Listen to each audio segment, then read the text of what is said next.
Annette, thank you so much for taking time to talk to us. Thank you for being at the conference and delivering your delightful keynote earlier today. It was thoroughly enjoyable and inspiring, too. You're very welcome. So you noted today that we're kind of entering this transformative phase of research, but that to make the most of it, we have to kind of look back at those original principles of the web and what made it successful. And in your opinion, are libraries positioning themselves as key players in this? Have you seen examples of libraries like rising to this occasion? Well, I have actually. I think one of the great sort of delights of our community, but also one of the challenges, is that it's so heterogeneous. So there's many different kinds of universities and research institutions, and therefore many different kinds of libraries as well. And each one with different has slightly different mandates and needs that they're trying to address on behalf of their constituents. But have I seen libraries doing this? Absolutely. I've seen that libraries generally, in many cases, let's say particularly in research-intensive universities, are taking on a much broader role than curation of content. So there's examples of libraries getting involved in helping to develop the policies behind open access. As we know, there's libraries that are getting involved in helping scholars communicate with each other, knowing who the researchers on campus are and what areas they're specialized in, what types of funding would be most appropriate for them, and helping make that part of the research endeavor work more carefully, or let's say in a more effective way. There's examples of libraries now in their broadest sense getting involved in that. I can give you a couple of examples. We're working with Caltech as a partner, because they were very interested in this issue about access to information and making that as optimal as possible, both from a researcher perspective but also from an investment perspective.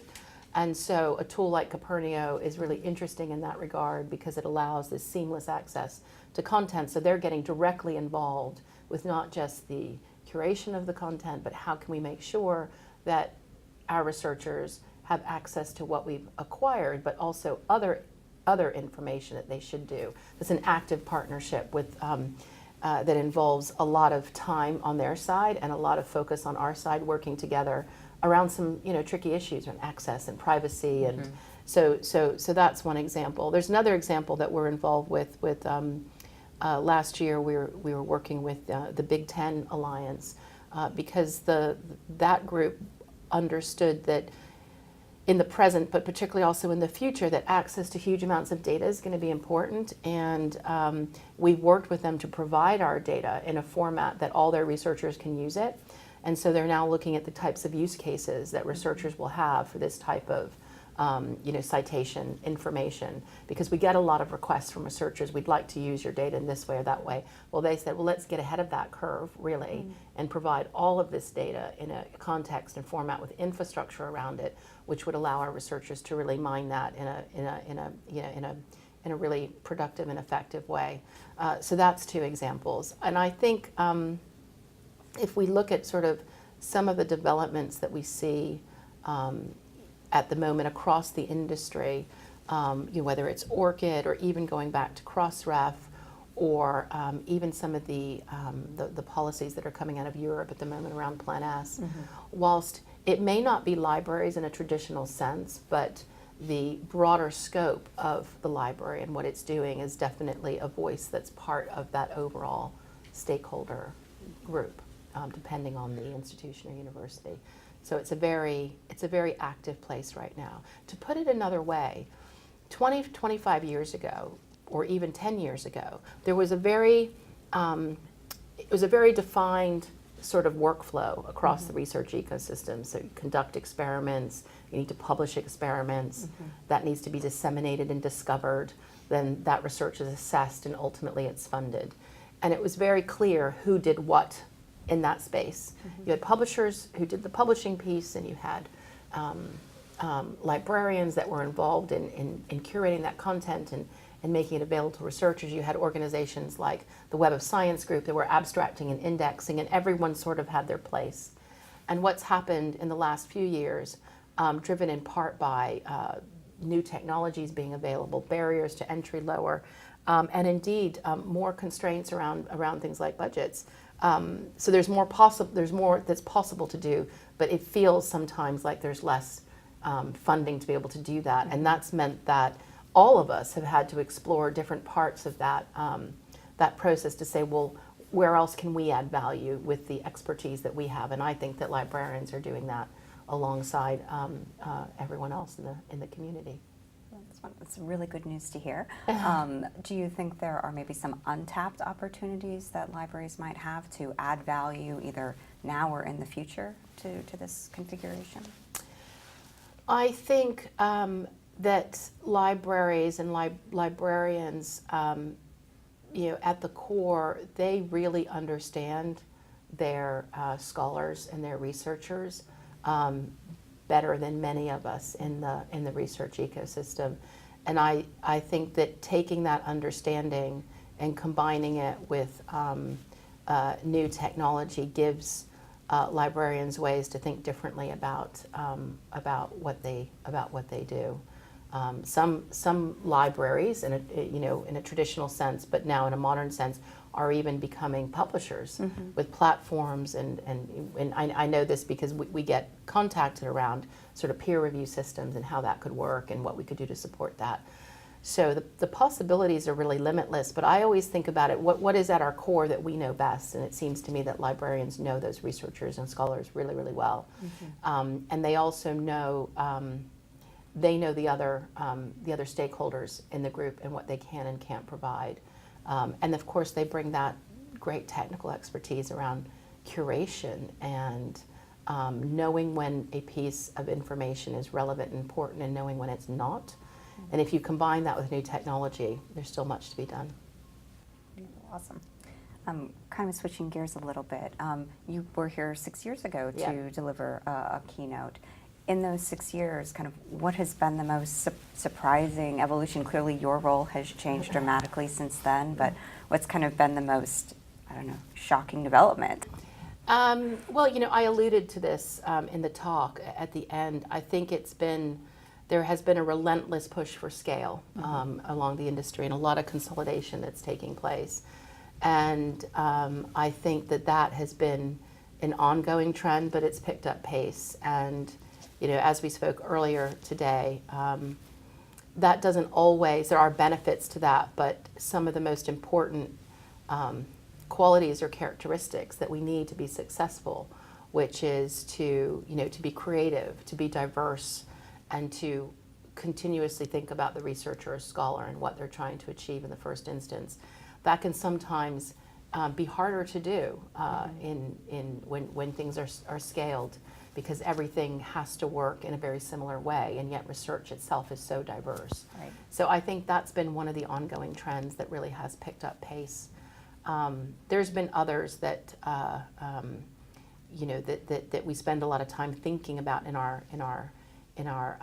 community, like open access and openness, which is something we also spoke about this morning. But I think that's been a trend that's just been gathering pace. It's not that it's particularly new, but this push for scale, I think, is not always bringing us the benefits that we think to the overall research community. Okay, the question that I have is, on your LinkedIn page, you had a link to a blog post in the Scholarly Kitchen about racism in the scholarly information industry. I work at a historically black college, University, Tennessee State.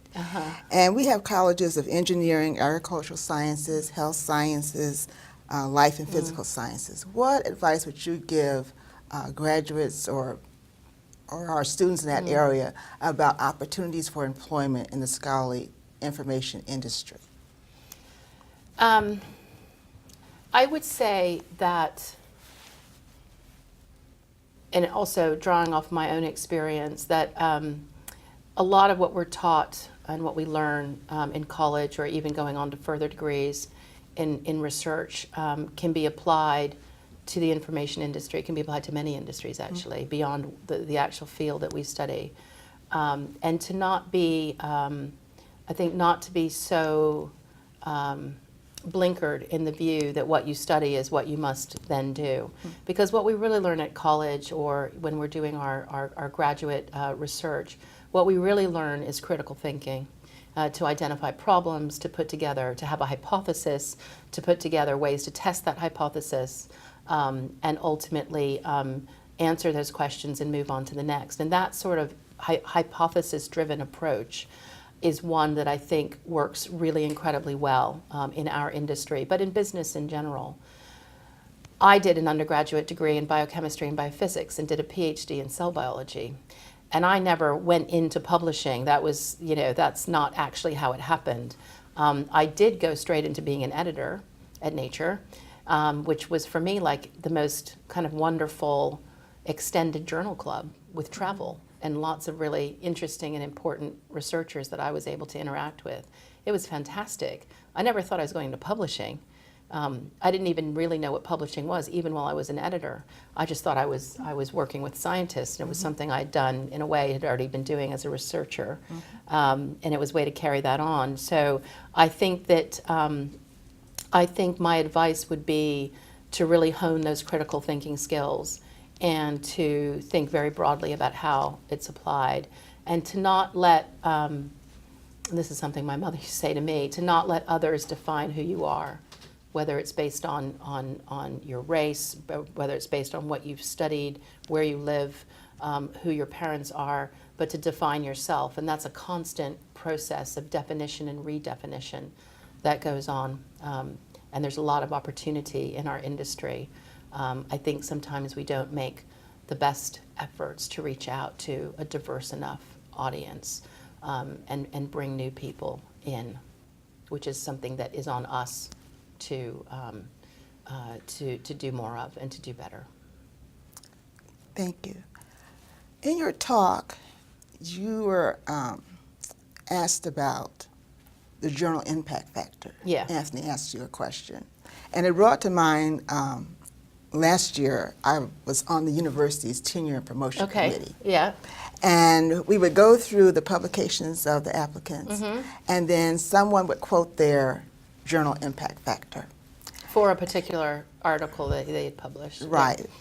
And it was quoted just as a number without any context or any sort of weighing of the type of field that they were in. In other words, if you're in agriculture and you're getting a lot of grants, you can publish a lot. But if you're in another field where your main load is teaching and you don't publish as a lot, then your impact factor or that type of field may not have as much publication. So I was wondering if you could speak some more about the intent of the journal impact factor and the results that it has had and the effect it has had on tenure and promotion, if you've heard anything about that. Well, I think the intent of the journal impact factor was to use citations from one paper to another to understand the activity within a journal. So the journal was the container. It's why it's called the journal impact factor. It was not, and it was intended to be able to compare that to other journals in the same discipline or field. Comparing a journal in anthropology to a journal in molecular biology there's no comparison you can make just by looking at the journal impact factor. So it's very important that it's used for journals, and it's very important that it's used with journals within the same field. And when it's used that way, it tells us an awful lot about how that journal is developing relative to its peers, its peer group journals, but also how fields are developing. We can use the same data that's used to create the journal impact factor, we can use and we do use to start to track what we call research fronts, which are areas of emerging research where fields are starting to touch each other, and you can start to see that in the citation analysis before it becomes a new field in and of itself. So there's a lot of power in the connectedness of those citations, but it does need to be used in the right way for the journal in its field, comparing it to other journals in their field. The second part of your question was about why is it misused for individuals?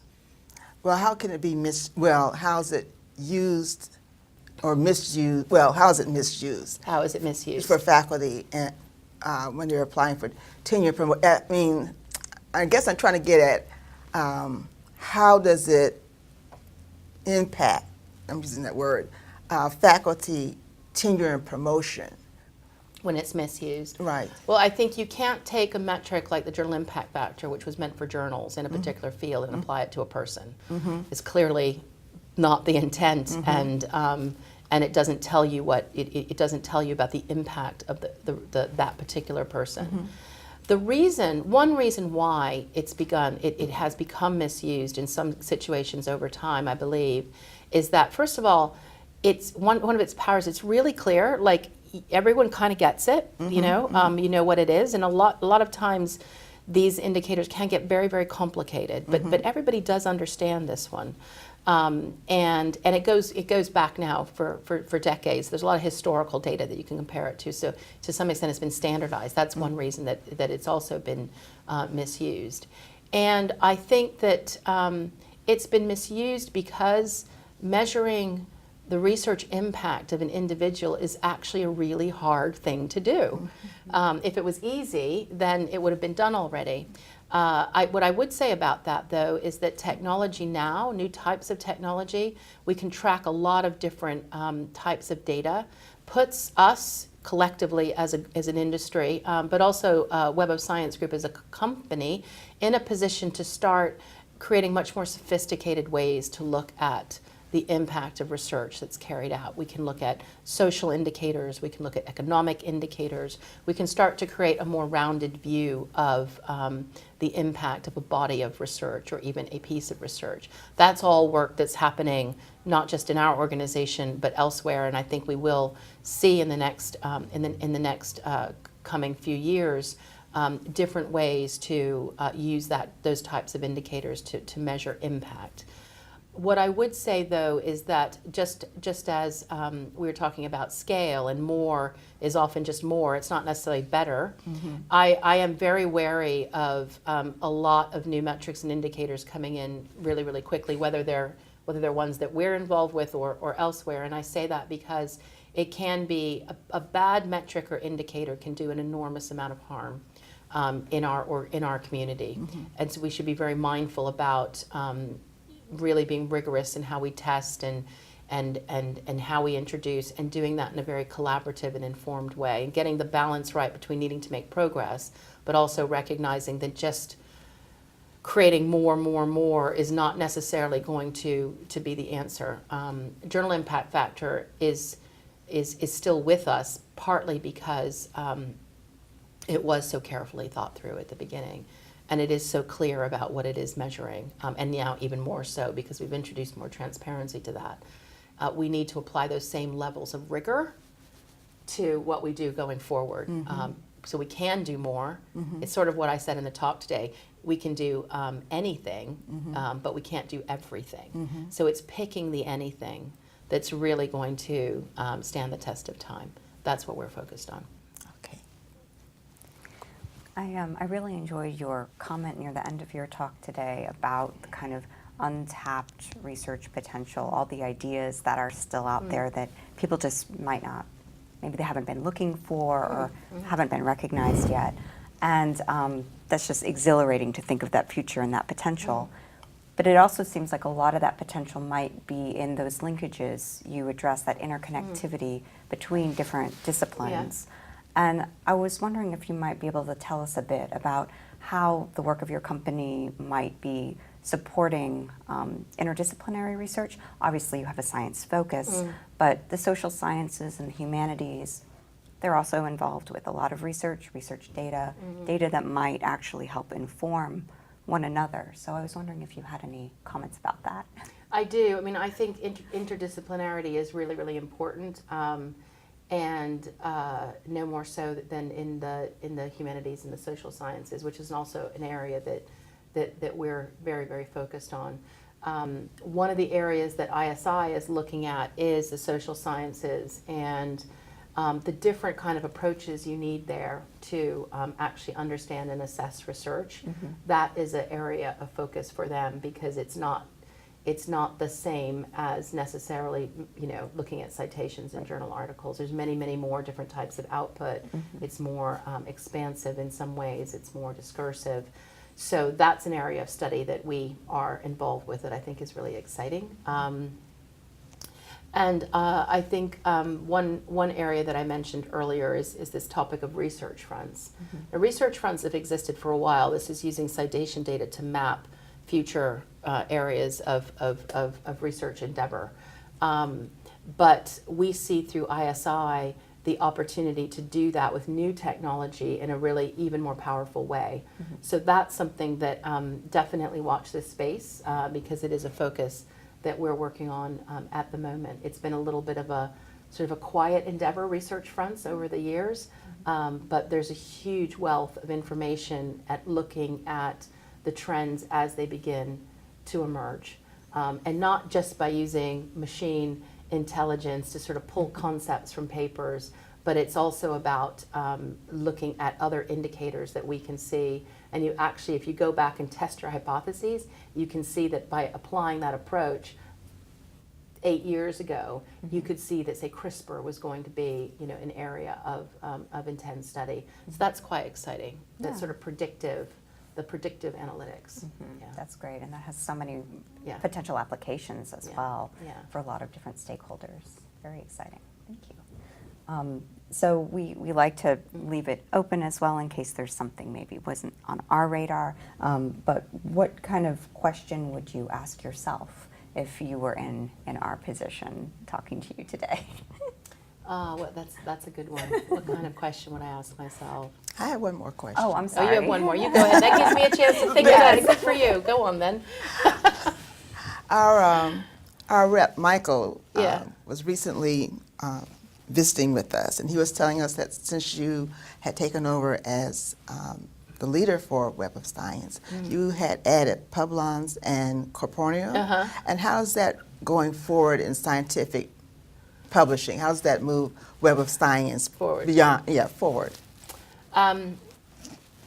Well, first of all, that I really do believe that a lot of inspiration and innovation can come from these very young companies, and that's an approach that I've used in my previous work as well, really successfully. So it's an area that I personally get a lot of excitement from, and I feel, quite comfortable in taking that kind of approach. It's not without risk, but it's never boring. But Publons and Copernicus are really important, I feel. First, Publons, because we acquired Publons. Actually, that was when I was on the board as a non-executive before I took this role. I was involved in encouraging that. And why Publons? Publons is a platform that's set up to really facilitate peer review. And in the first instance, it was really set up to help researchers get credit for the peer review that they do, because there's a lot of peer review that takes place. Obviously, it's the cornerstone of the scholarly communication process, and yet it's a complete black box, and it's completely untapped, and it's not just within publishing houses, but it's even within journals. And there was no way to really look across the whole landscape, including humanities and social sciences, to say what is really the state of peer review and how can we shed more light on what's happening here. And Publons was set up originally to help do that and help researchers track and get credit for that. And I think one of the important things about that approach is that you truly need to be unbiased and neutral. You can't do this effectively from within a publishing house. You need to be able to act as an unbiased, independent player within the community. So that was one reason why Publons was such a great fit for what we do, because we have that role and that position in the community. And the second is that it's solving a major issue for researchers, but also that getting credit for peer review is becoming a way, or at least part of a way, that the impact of individual researchers can be assessed. So if you can imagine, it almost becomes a web of science for peer review. And then finally, with Publons now, Publons is nearly 500,000 users. So it's really growing really well. And with that, we start to develop really what can become the definitive database for peer reviewers. So we know the peer reviewers can be validated, their expertise can be understood, their availability, so that you can really help publishers contact the right reviewer who's also available and interested in participating, and to validate their credentials that way. Also helps to combat some of the issues of fraud, which is becoming an increasing problem. And then it works for the institutions, because we are increasingly being asked for peer review records as part of the tenure and promotion process. So it's one of those kind of solutions that works in the first instance for the researcher, but also benefits the institutions and the publishers. And that's why I think it's such a great fit for Web of Science, because we do that as well. And I think that also speaks to Copernio, which is, I think, phenomenal technology that allows this seamless one-click access, because it understands who I am as a researcher. It knows that I have a Yale.edu access, and so wherever I am, even off campus, it gives me one-click access to what I've subscribed to, or what my institution subscribed to. And when we haven't subscribed, gives the next best open version of that. So it works phenomenally well for researchers. For librarians, it allows a more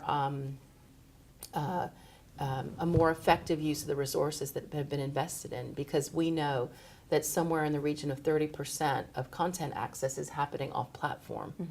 And now we can actually see that, so we can provide that data and those statistics to institutions. I was just at an institution in Virginia, a university in Virginia, yesterday, and one of the group of librarians was like, "This is just the most phenomenal technology we've ever seen." He was so enthusiastic, because it just allows their scholars to do what they're meant to be doing that much more quickly. And then, of course, for publishers, it also gives that data around downloads, which is currently being lost. So why those tools? Because it's solving problems in the first instance for researchers, which is where we're focused, but also for publishers and also for institutions. For us, those are the kinds of problems that we feel are the ones most relevant for us to solve, and that's one of the main reasons why Publons and Copernio. They also have brought some really interesting and phenomenal new people into our group, which is great, because we're transforming as well. And for example, Jan Reichert, who was the co-founder of Mendeley, co-founder of Copernio, along with his colleague Ben Knaub, who co-founded Newsflow, are both now in our group, and Jan is running all of Web of Science and EndNote. And so it's a way of bringing new energy and new ideas into the organization. So I'm very, very positive about that approach. It's a lot of fun as well. It's very exciting. Completely different than when you acquire a very well-established business, which also is, reasons to do that in some cases. But in this case, it was very much being able to see the future. Speaking of the future, Yeah. what do you see as the future for scholarly information? What are some of the lights in the distance that you see? The lights in the distance. That's a great phrase. The lights in the distance. I think that, at the moment, there's a lot to be done around integration and interoperability. We've been speaking about that. We're very focused in our group.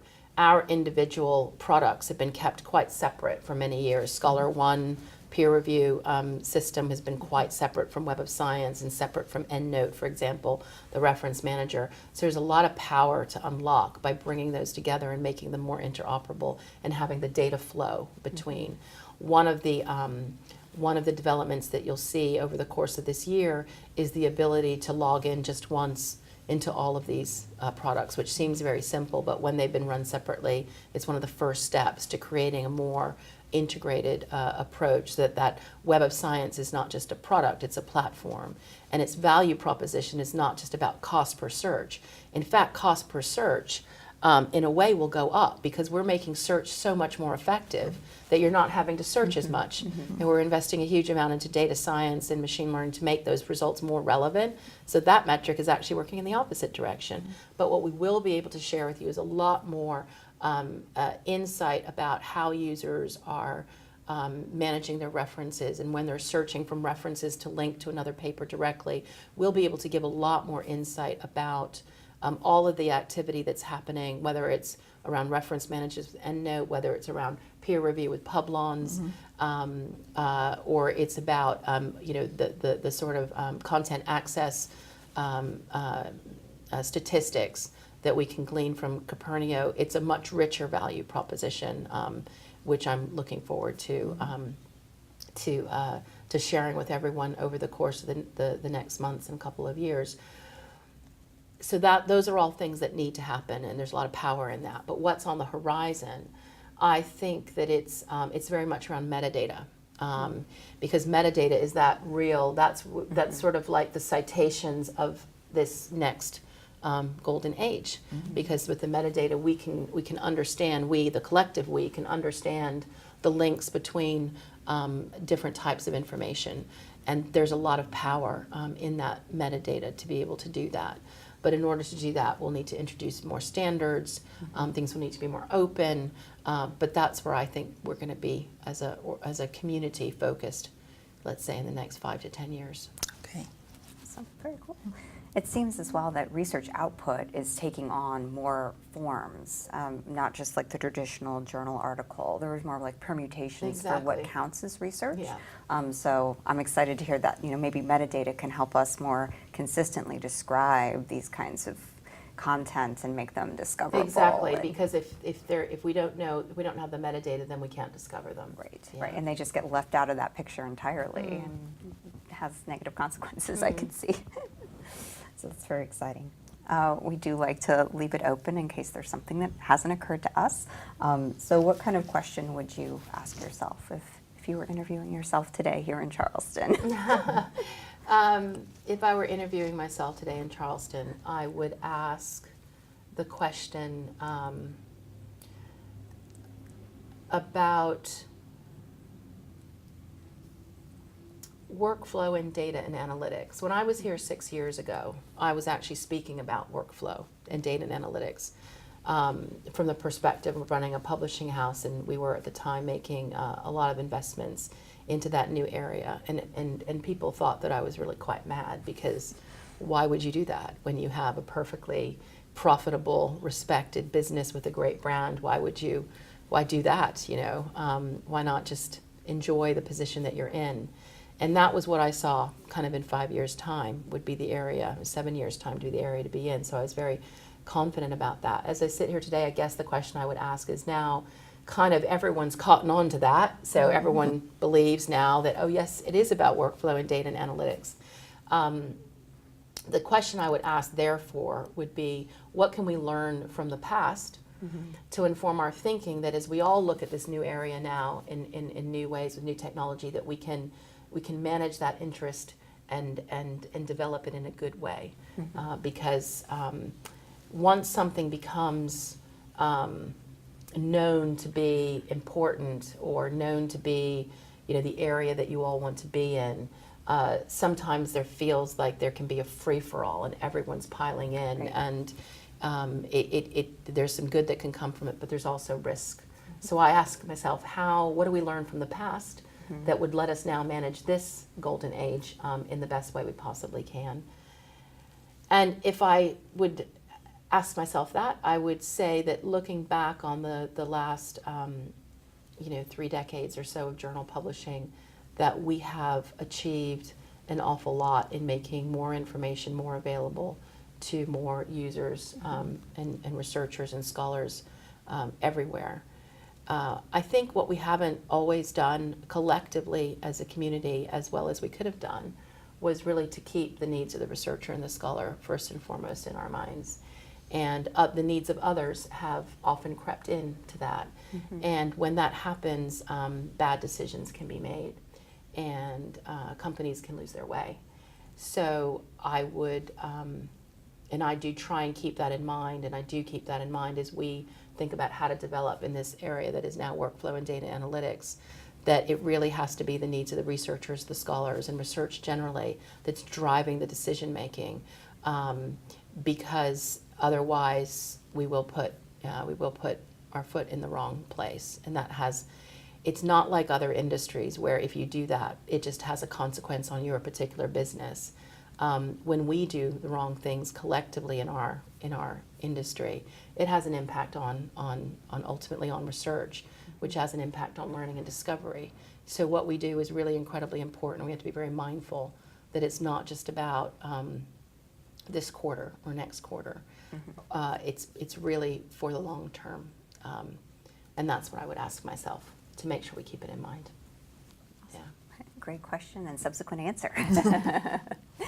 Well, thank you so much again No, for taking thank the you. time to talk with us. It's been enlightening and a great pleasure. Likewise, thank you so much. Thank you. Thank you.